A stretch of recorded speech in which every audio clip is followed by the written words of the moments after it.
Alhamdulillah wa syukurillah wa la hawla wa la quwwata illa billah.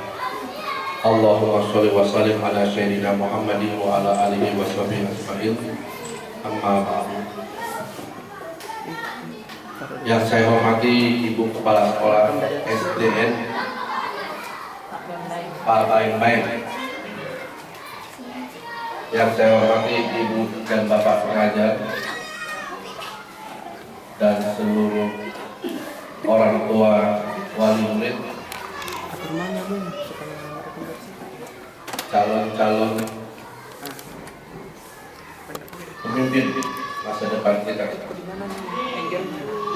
Pertama-tama kita panjatkan puji syukur kehadirat Allah Subhanahu wa taala yang asbab izin dari Allah kita diberikan kesempatan untuk berkumpul di tempat yang sangat barokah ini dalam rangka kepedulian terhadap anak kita.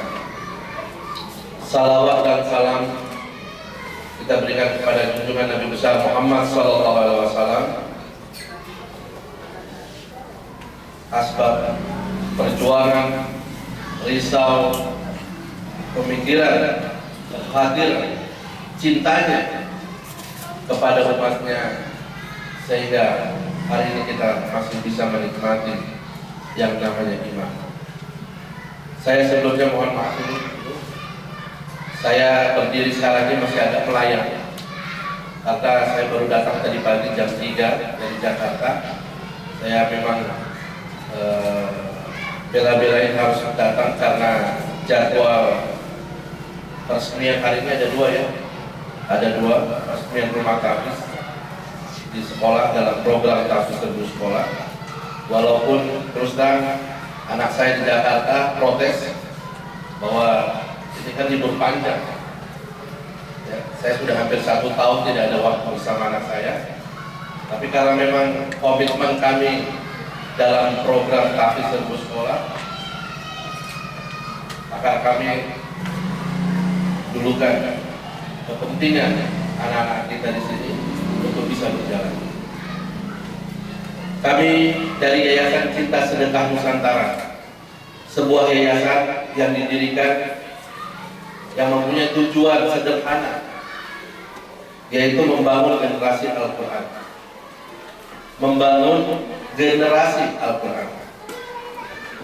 Yayasan kami tidak punya kepentingan lain, tidak punya agenda lain, tidak punya harapan lain, kecuali kami ingin menuliskan sejarah di dalam kehidupan kami bahwa kami melakukan waktu, tenaga, pikiran, materi yang ada yang diberikan oleh Allah Subhanahu wa taala untuk kami curahkan dalam membangun generasi Al-Quran di Kota Makassar. Yayasan Cinta Sedekah mempunyai target 5 tahun ke depan kami harus bisa menjadikan Makassar sebagai kota Quran. Bukan sekedar wacana, bukan cuma sekedar janji-janji, bukan cuma sekedar hal-hal yang ingin menaikkan popularitas, bukan. Tapi memang itulah target kami. Kami tidak memakan dana dari pemerintah. Kami tidak meminta dana dari seluruh perusahaan dengan mengemis CSR. Kami tidak meminta dana umat dengan membuka gerai-gerai sedekah, tidak. Dan kami pun juga tidak membebani dari para orang tua. Kami bekerja keras dengan unit-unit usaha kami, dengan usaha-usaha yang kami miliki, di mana usaha tersebut melahirkan keuntungan. Keuntungan itulah yang kita pakai untuk kegiatan dakwah kami. Jadi kalau hari ini ada yang mempertanyakan dan ada yang meragukan, karena ada kemarin sekolah dari pihak orang tua mempertanyakan, hati-hati. Saya katakan bahwa CSR bukan sebuah gerakan yang disebut teroris. Jauh. Justru karena kami ingin mengembalikan generasi kita yang benar, seperti bagaimana Rasulullah membangun umat di saat dia hijrah ke Madinah. Yang dia bangun adalah generasi, yang dia bangun adalah akhlak, yang dia bangun adalah kekuatan diri untuk siap menjadi manusia yang sempurna. Bukan cuma sekedar penggalan, bukan cuma sekedar bagian yang akhirnya menjadi sebuah kesalahan. Saat ini kami kenapa memilih membangun generasi umat? Karena satu-satunya cara memberikan kejayaan Islam bukan dengan memaksa, bukan dengan cara kekerasan, bukan dengan cara harus mendirikan yang namanya syariat Islam. Tidak. Bagaimana syariat Islam mau berdiri kalau umatnya belum paham, sholatnya aja belang bentok? Bagaimana mau berdiri yang namanya syariat Islam, Al-Quran aja ditaruh di lemari?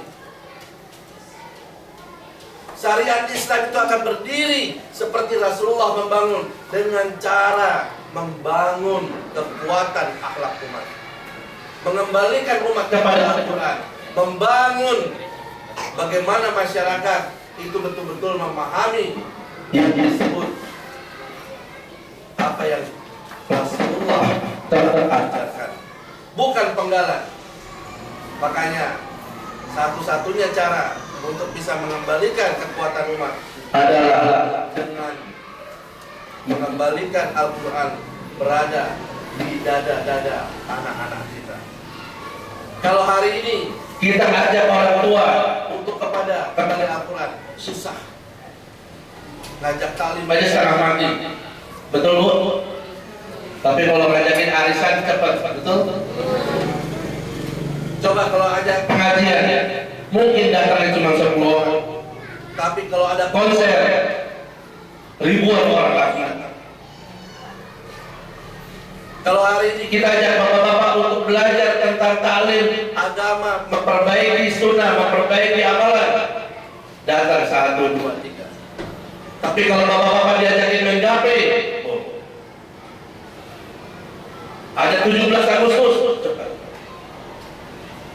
maka sangat tidak efektif memang kalau kita cuma sekedar orang tua yang kita ajar, karena orang tua sudah punya kesibukan. Tapi ada satu cara yang paling gampang adalah kepada anak-anak. Kenapa anak-anak? Karena dialah yang nanti akan memperbaiki, dialah yang membuka sampai mampet di keluarga, di lingkungan, di sekolah dan dimanapun, termasuk yang mampet di orang tua. Karena jika anak kita menjadi penghafal Al-Quran, maka dialah yang akan mengembangkan orang tuanya. Nah hari ini Yayasan Cinta Sedekah Nusantara membuka atau meluncing yang disebut program Tahfidz Serpus. Kenapa disebut Tahfidz Serpus? Karena kami hari ini concern 80% anak-anak kita ini ada di sekolah negeri. 80% anak kita ini ada di sekolah negeri.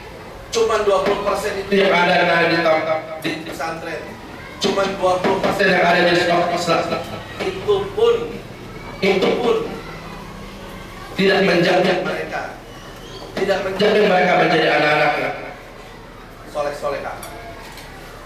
Karena kita punya kepedulian terhadap anak-anak kita yang terbesar di sekolah negeri yang saat ini mewarnai kehidupan seluruh para remaja. Kita melihat minimnya kegiatan agama. Betul Ibu ya? Bagaimana generasi kita mau terangkat dengan baik? Bagaimana generasi kita akan menjadi generasi yang terbaik jika di sekolah pelajaran agamanya saja terbatas?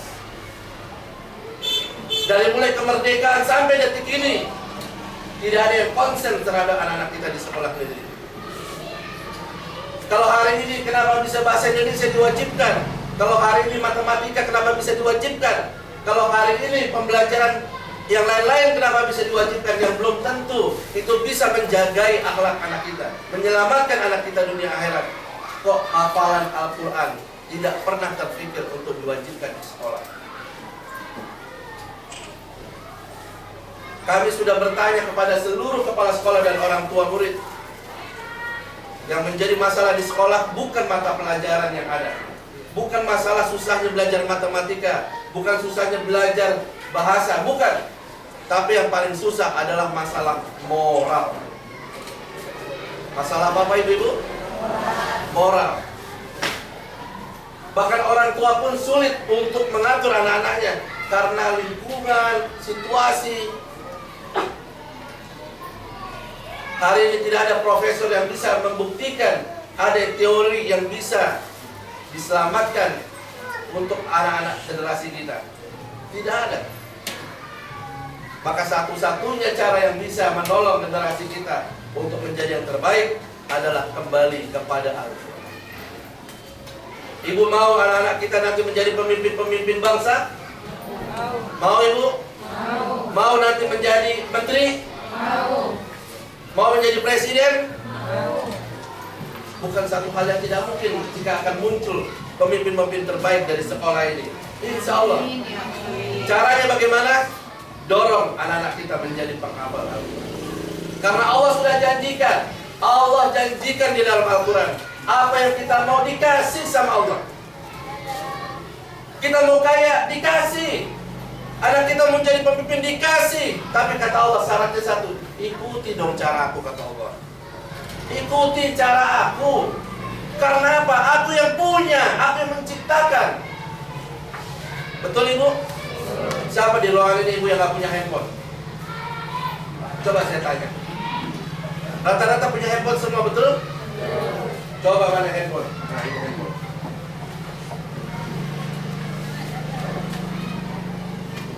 Ini handphone Bu ya. Ibu beli handphone. Biasanya ada apa di samping handphone ini? Kalau kita beli handphone di toko ada apa Bu biasanya ini? Di dalam kotak situ ada apa? Hah? Ayo. Di dalam handphone, dalam kotak itu selalu dijual sama tukangnya. Penjualnya ada yang namanya buku manual. Ya, betul Bu? Ada buku manual. Mau handphone yang dari canggih sampai yang cuma sekedar pakai buat telepon, ada buku manual. Pertanyaan saya, kenapa harus ada buku manual? Padahal nenek-nenek tua sama anak kecil juga kalau dikasih handphone dia tahu bagaimana cara pakai, betul tidak? Betul. Tapi kenapa tukang handphone, penjual handphone selalu jual handphone ada buku manual? Kenapa Ibu? Coba saya mau tanya. Ibu beli TV, ada buku manual. Ibu beli kulkas, ada buku manual.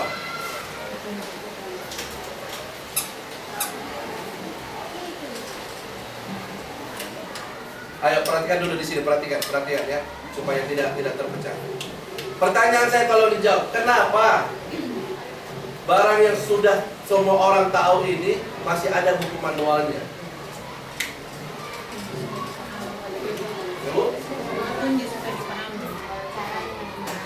Karena yang menciptakan handphone ini lebih tahu daripada yang make. Betul Ibu? Ibu diciptakan oleh Allah. Makanya Allah kirim Al-Quran. Supaya apa? Supaya tahu bagaimana cara makainya. Kita mau apa di dalam Al-Quran? Disebut. Mau jadi pengusaha kaya, dikasih. Mau jadi orang sukses, dikasih. Lantas kenapa kita nggak belangsak kayak begini semua sekarang? Karena kita jauhin Al-Quran. Kenapa orang yang tidak kenal sama Islam, nggak kenal sama Allah malah lebih sukses? Karena dia menjauhi kitabnya.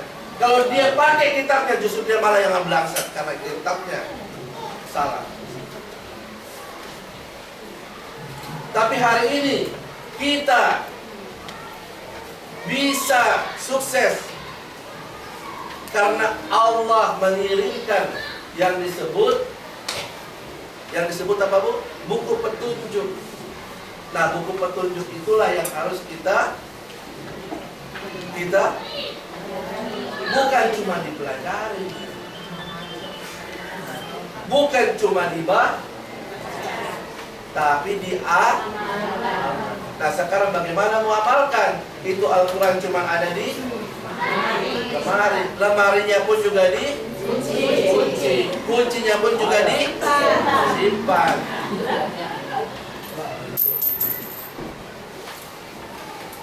Ayo ibu, saya kepengen ibu kepala sekolah dan para orang tua, ya, hari ini kita bikin yang namanya pembuktian. Ya, ibu catat di rumah, bikin kertas atau buku, tulis kondisi ibu keluarga hari ini. Ya, nama ibu siapa? Ibu Mulyana. Nama ibu Mulyana. Umur sekian. Ya, tinggal di rumah kontrakan atau sendiri? Oh, jelas. Sebut di situ. Nama suami ada berapa? Nama suami ada berapa? Suami namanya siapa? Anak ada berapa? Ya. Ekonomi bagaimana? Utang berapa sekarang? Penyakit ada berapa? Enggak apa-apa, tulis itu. Ini saya mau pembuktian. Pembuktian kalau anak ibu menjadi penghafal Al-Quran, cek 1 tahun ke depan akan ada perubahan apa yang Allah berikan. Kalau kita nggak bikin catatan kan kita nggak tahu, Bu. Ya, motor ada 1, mobil ada 1, ya, tulis.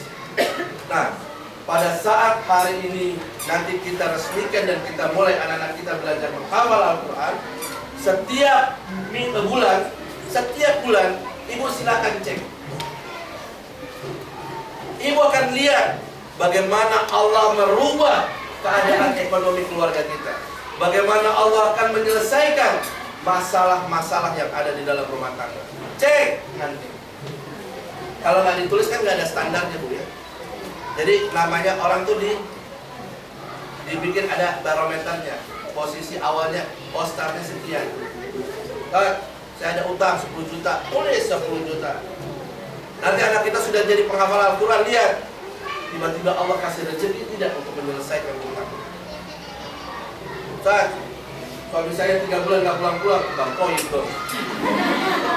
Tulis. Benar nggak percaya ibu? Anak ibu menjadi penghafal Al-Quran 3 tahun nggak pulang-pulang, insya Allah suaminya kembali. Karena apa? Karena Allah menjanjikan 1 huruf itu 10 keberkahan. Sedangkan anak kita kalau belajar menghafal Al-Quran, bukan cuma 1-2 huruf yang dia baca, ribuan huruf dalam setiap hari. Amalan apa yang saya tanya yang akan mengalir keberkahan kepada orang tua secara terus-menerus? Amalan apa yang akan menjadi sumber keberkahan secara terus-menerus mengalir kepada ibu kepala sekolah, kepada pengajar, kepada orang tua, kepada ibu? Amalan apa selain menghafal Al-Quran? Ibu lagi tidur, dikirimkan doa sama anak. Ibu jalan mau keserempet mobil, gara-gara anaknya lagi maroja, tiba-tiba Allah jauhkan dari musibah. Betul, Bu? Betul? Suami yang lagi kerja tiba-tiba dogorin sama perempuan karena anaknya menghafal, ditutup hatinya supaya tidak tergoda. Mau? Wah, paling cepat kalau yang ini. Hutang yang nggak kebayar karena susah setengah mati, karena anaknya belajar menghafal, Allah bukakan pintu-pintu rezeki. Yang tadinya nggak punya motor, akhirnya jadi punya motor. Yang nggak punya mobil, akhirnya jadi punya mobil. Karena apa? Karena anak yang menjadi penghafal. Seorang anak penghafal ini mesin doa, Bu, Pak, ya. Mesin doa. Kalau orang di luar setengah mati bikin mesin uang, ya, untuk mencetak, kita nggak perlu mesin uang, nggak perlu. Karena apa? Karena mesin doa, dia akan mencetak juga uang buat kita. Dia bukakan pintu.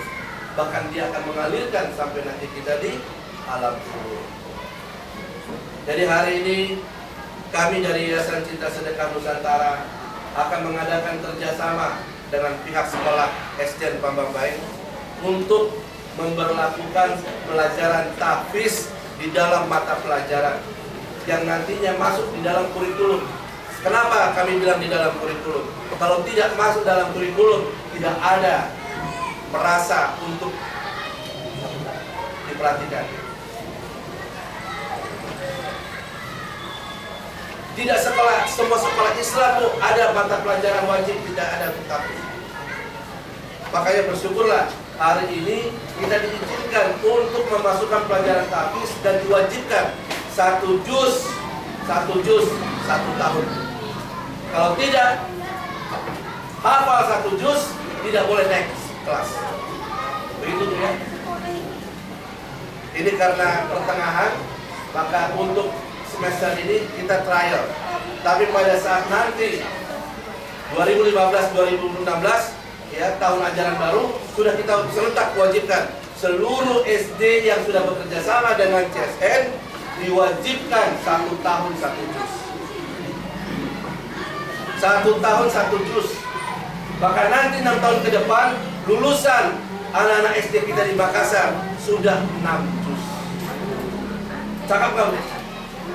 Cakap nggak Bu? 6 juz itu jangan main-main Bu. Lebih dari punya rumah dan isinya. Lebih dari punya dunia dan isinya. Makanya saya bilang, ibu lihat nanti pada saat anaknya belajar menghafal, lihat keajaiban apa yang Allah berikan kepada kita.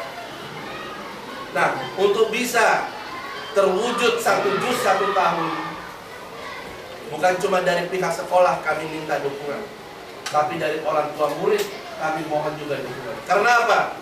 Karena dalam menghafal Al-Quran harus ada yang dijagai. Apa salah satunya? Saya nanti minta kepada ibu kepala sekolah, khusus untuk SD yang kerjasama dengan kami, dilarang anak-anaknya untuk memegang handphone. Ya. Bahkan saya minta nanti setiap saat ada razia. Barang siapa ibu-ibu yang kasih handphone ke anaknya dan ketangkap, handphonenya berarti dianggap sedekah. Kenapa Bu saya bilang tidak boleh Pak? Ini nih sumber masalah. Nggak usah kita sok bilang modern, nggak usah. Gara-gara handphone ini hancur anak kita. Pilih mana ibu? Dibilang tidak modern tapi anak ibu selamat dunia akhirat, ketimbang dibilang modern tapi nanti akhirnya menjadi anak-anak yang hancur. Pilih mana Bu? Saya kasih tahu sama ibu-ibu ini bukan nakut-nakutin. Yang menjadi masalah ini cuma 2 Bu. Kalau nanti anak kita ini sudah SMP, SMA, cuma 2. Apa yang kita jaga? Jangan sampai anak kita kalau nggak hamilin anak orang, dihamilin anak orang. Menghamili anak orang atau dihamili sama anak orang. Ibu mau? Ya. Karena dahsyatnya ini handphone Bu. Masya Allah. Saya ini membina forum konseling keluarga dan bisnis. Membina forum konseling keluarga dan bisnis. Saat ini sedang diadakan seminar ini di Makassar. Ya, sayangnya dia tidak merefer kepada Al-Quran. Apa yang dia bawa kasus?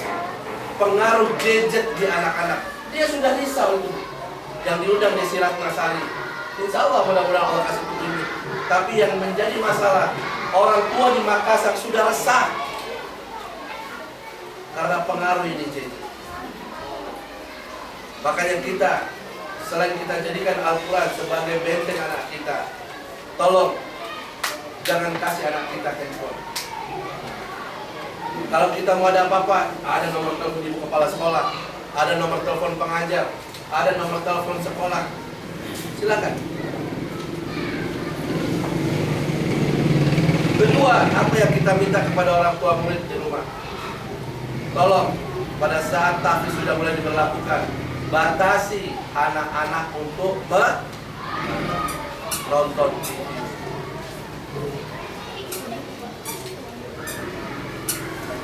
Menonton TV. Anak ibu seharian penuh susah payah menghafal 1 halaman. tiba-tiba pulang malamnya nonton itu yang namanya KDI, dangdut. Dia satu halaman, satu harian Bu, di rumah satu lagu, 1 jam. Pakai monjong-monjong lagi, sama gerakannya apal. Betul nggak Bu? Kalau nggak percaya, taruh tuh anak ibu di depan TV.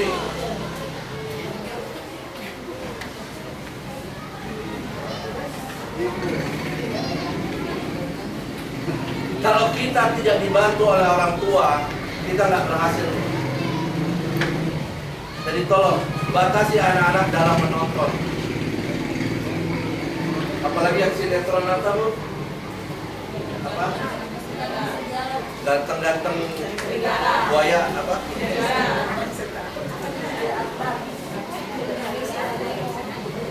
Di sekolah para pengajar mati-matian mengajar untuk menghafal. Nyampe di rumah nonton au wih, ini lagu apalah, kasihan. Ya. Suruh nanti nonton malam minggu, ya. Apa judulnya? Berita terakhir. Jadi kami hanya minta bantuan kepada bapak-bapak dan ibu-ibu dalam mengadakan kegiatan kerjasama ini. Yayasan Cinta Sedekah Nusantara tidak memungut biaya 1 sen pun kepada orang tua. Kami tegaskan kepada seluruh orang tua murid, kegiatan serta serbu sekolah tidak membebankan orang tua, bahkan kami tidak membebankan pemerintah provinsi, pemerintah kota ataupun sekolah. Tidak ada. Kami yang akan membiayai kegiatan belajar tahfiz agar anak-anak kita menjadi penghafal. Tidak ada kompensasi apapun, tidak ada kepentingan kami untuk meminta apapun dari sekolah atau orang tua murid. Hanya satu kami minta, tolong dukung kegiatan kita ini untuk betul-betul anak kita menjadi penghafal. Dengan cara apa? Apa yang kami bilang tadi, jagai anak-anak ibu dari gadget dan televisi. Dan yang paling terakhir, ikut untuk membantu memonitoring. Nah, apa tadi hafalan ini hari? Coba cek di rumah. Ibunya ngecek, lama-lama ibunya jadi gak enak hati. Anaknya bisa hafal, ibunya gak hafal. Ibunya belajar. Nanti akhirnya anaknya bilang, ibu nanya terus kayak ibu udah pernah hafal aja. Coba ibu sekarang hafalan. Akhirnya anaknya yang ngajarin ibunya. Kalau tidak ditanya, anak tidak punya kepentingan, tidak punya motivasi. Tapi kalau ibu ikut membantu di rumah, insya Allah. Karena apa? Di rumah dibacain juga jadinya. Bapaknya lagi tidur pulang kerja, dengar anaknya membaca hafalan. Karena ibunya nanya, akhirnya bapaknya jadi kebangun. Iya, dari dulu waktu masih muda cuma 30, kuliah 30, kerja 30, udah nikah 30, sekarang udah punya jabatan, jadi kepala ini kepala cuma 30, malu aku. Akhirnya bapaknya jadi belajar. Coba ibu bayangkan dahsyatnya kalau anak kita menjadi penghafal. Dia yang akan menjadi trigger untuk mengangkat keluarga kita. Insya Allah mudah-mudahan kegiatan program tahfiz serbu sekolah ini bisa betul-betul mengangkat keadaan ekonomi, keadaan rumah tangga, keadaan lingkungan kita, keadaan umat Islam secara umum untuk menjadi umat yang terbaik seperti yang Allah janjikan.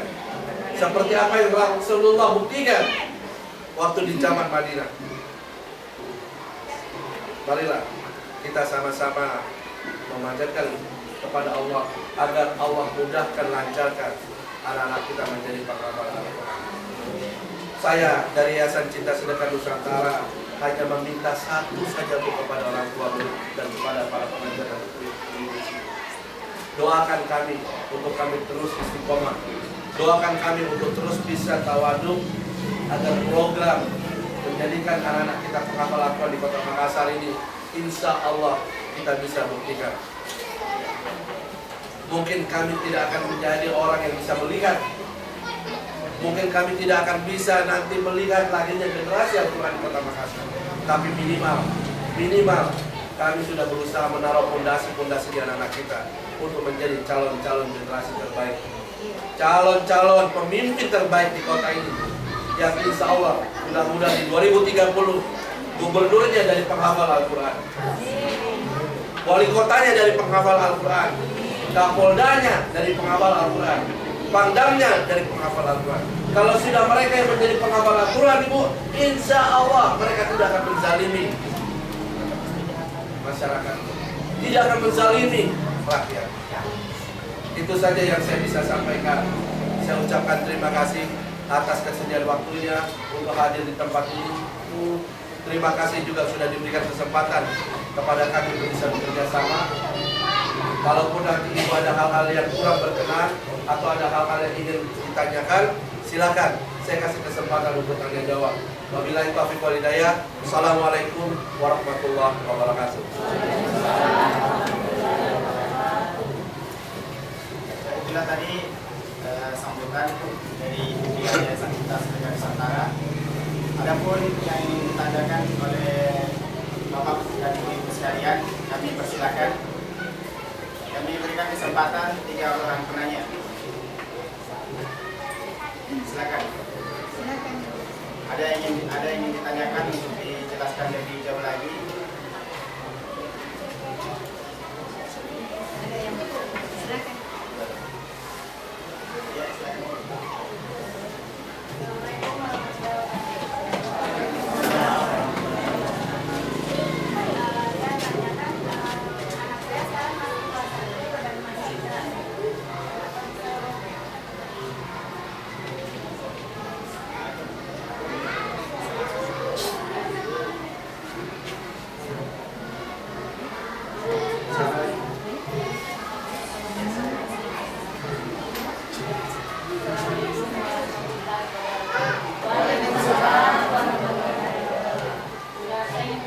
Apakah ini pelajaran tafsir Al-Quran yang pelajaran atau ahli Arabi tertentu?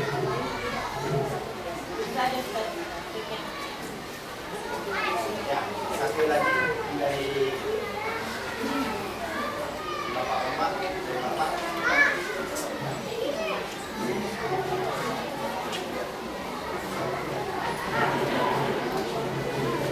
Ya, kalau memang tidak ada, itu saja.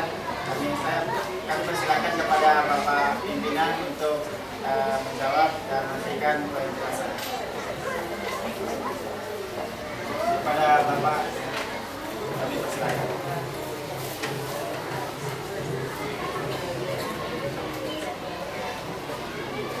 Baik, pertanyaan pertama saya coba untuk menjawab. Apakah anak kelas 1 sudah bisa? Kami kerjasama itu, Bu, bahkan sama TK.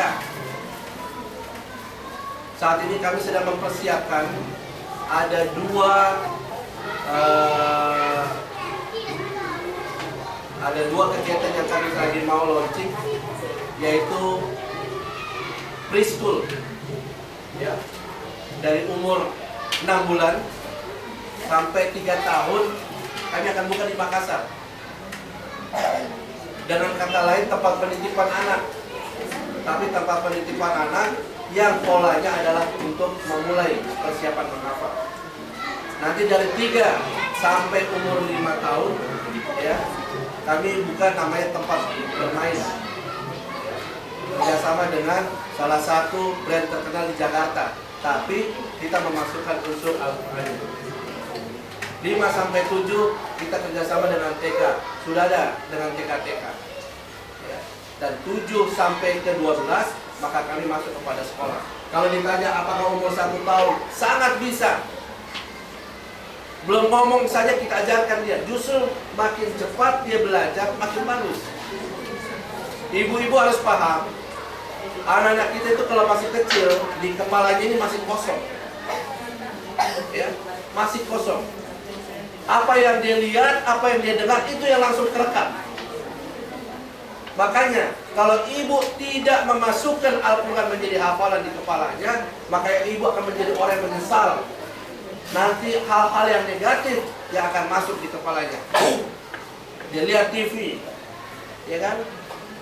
Dia lihat itu tontonan-tontonan yang tidak baik, terekam, langsung dia kaplit itu di otaknya.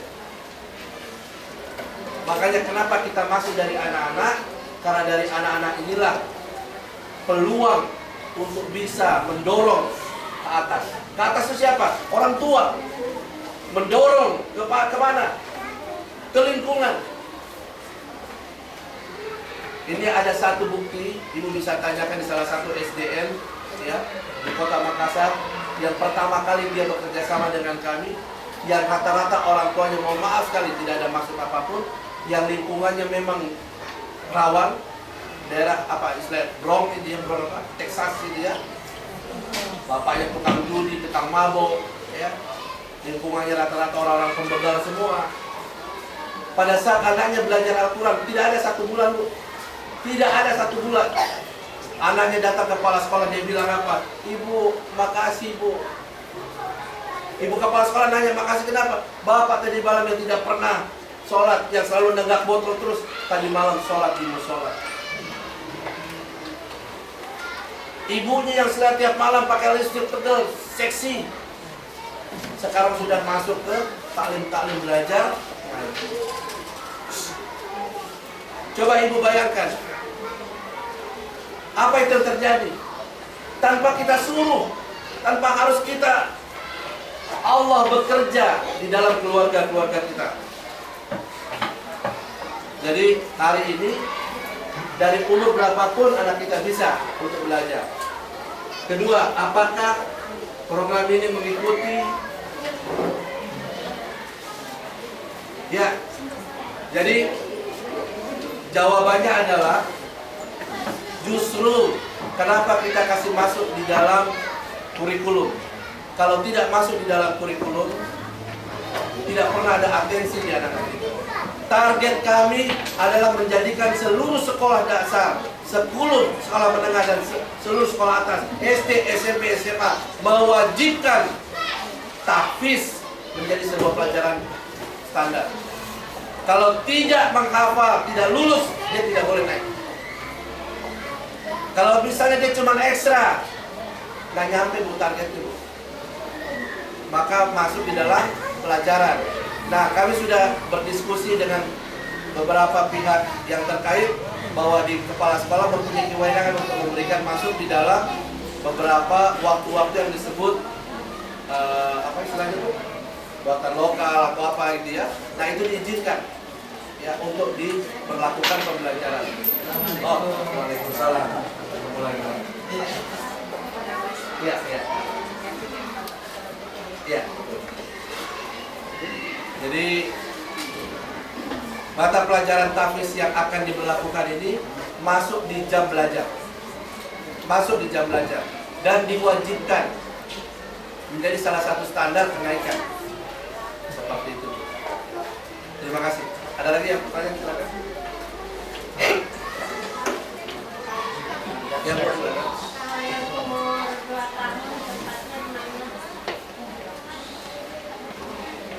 Yang umur 2 tahun insya Allah nanti Bu, kita akan informasikan karena tempatnya sedang disiapkan. Kami memang kalau untuk yang 2 tahun ini 6 bulan sampai 3 tahun terus terang kami bisniskan karena awalnya di rumah tahfiz kami anak-anak yang dikirim ini anak-anak yang di bawah umur yang tadinya memang kami pikir untuk belajar, tapi setelah kami jalankan rempongnya minta ampun Bu. Ya karena anak di bawah umur kan BAB aja nggak bisa, kencing minta tolong. Setelah kami pelajarin, ya Allah, rupanya bukan disuruh buat belajar karena orang tuanya dua-duanya kerja, jadi dia cari tempat penitipan. Wah ini ada yang gratis nih, kasih masuk. Gitu. Nah makanya kita jadikan untuk yang preschool ini terus terang memang tempat penitipan, ya. Kita tidak gratiskan, tapi bayar. Supaya apa? Supaya untuk mendorong kegiatan lain buat membayar para pengajar-pengajar yang lain. Insya Allah. Ada lagi Bu, silakan.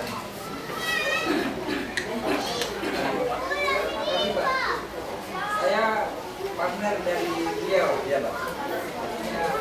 Ya di bawah saya sudah menyampaikan. Oh, Mungkin pelapanannya masuk saya mengetahui karena waktu bapak itu ke sekolah kita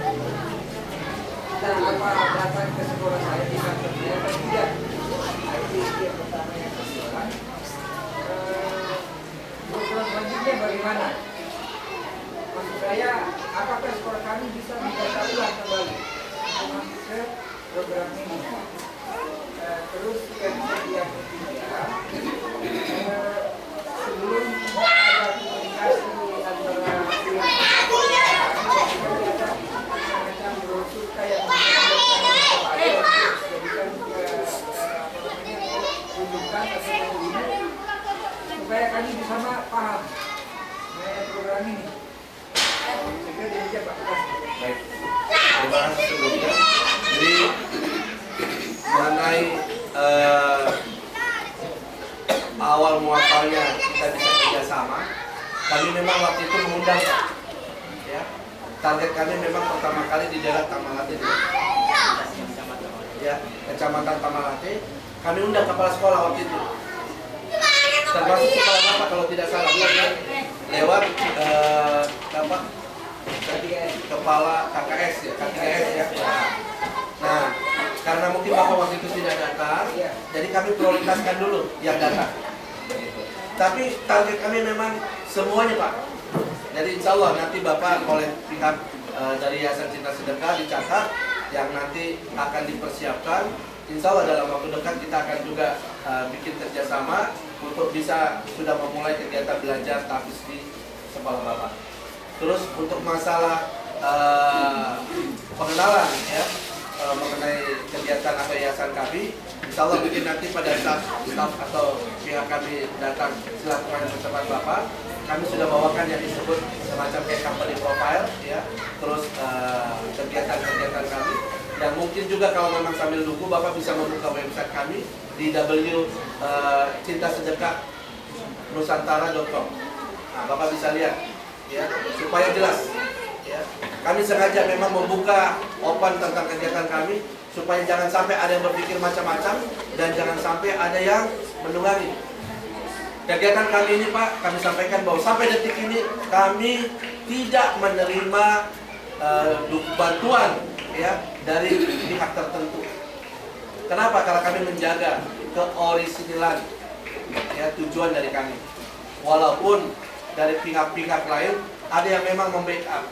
Bahkan anggota DPR RI sendiri sudah ada yang pernah mau turun untuk membantu. Dia tanya, Ustaz, berapa dananya? Kalau perlu sekaligus Kota Makassar. Saya bilang saya tidak mau. Bukan apa-apa, karena kita kepengen ini kegiatan tidak boleh dipakai buat kepentingan apapun. Ini hanya murni untuk membangun generasi kita. Walaupun Pak, mohon maaf sekali, percayalah satu saat nanti ini akan menjadi rebutan bagi orang-orang yang punya kepentingan di politik.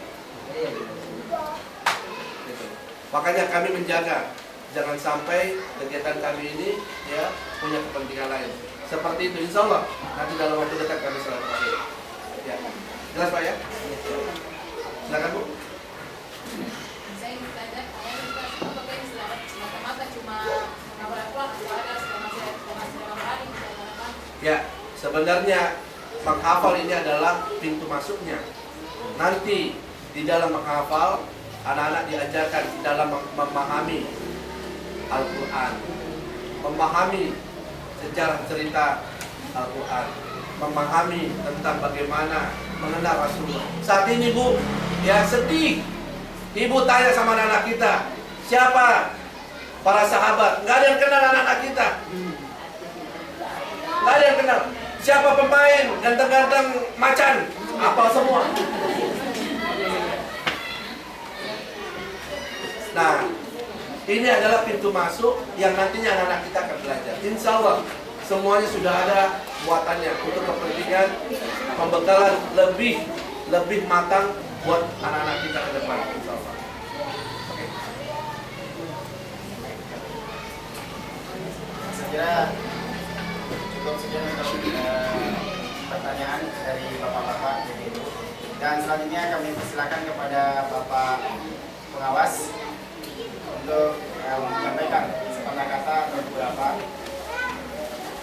Kami persilakan.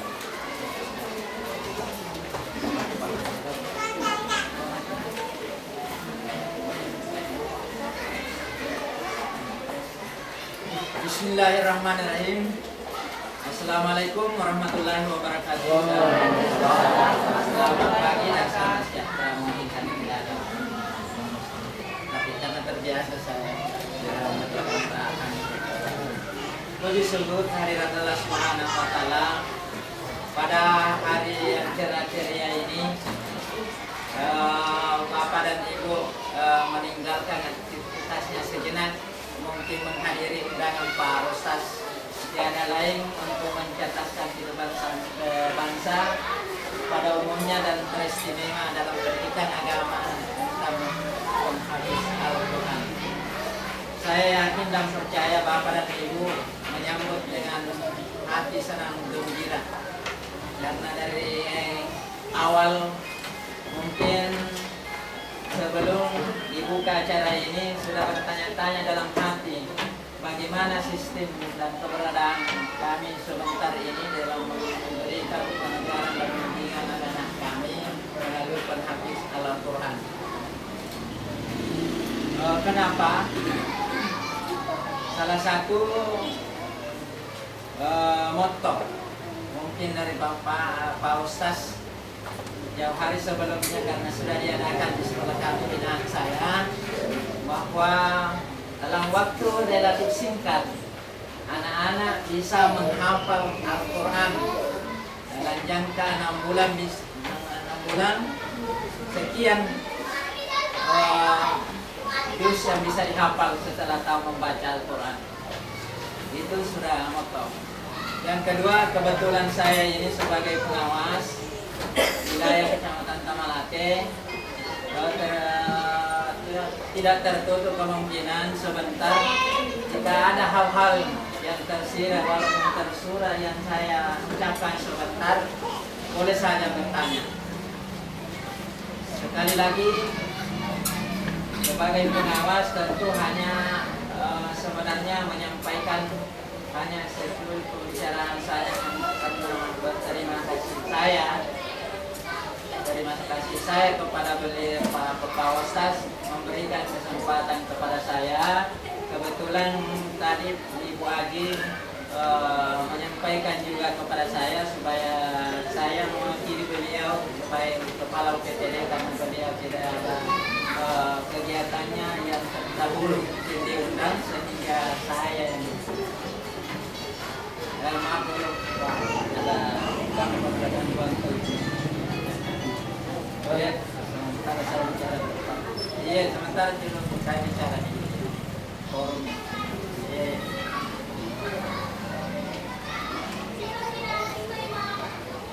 Oke.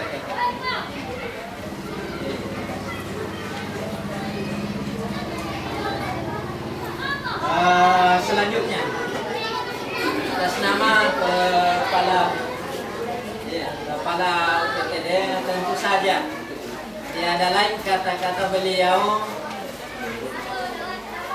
terutama dalam rangka mencerdaskan kehidupan bangsa terutama anak kita sekalian. Tadi saya katakan kita istimewa pada pendidikan agama. Untuk itu saya berikan tepuk tangan mendasarkan kepada Bapak dan Ibu kehadirannya ini siap meninggalkan. Tadi saya bilang aktivitasnya menghadiri ke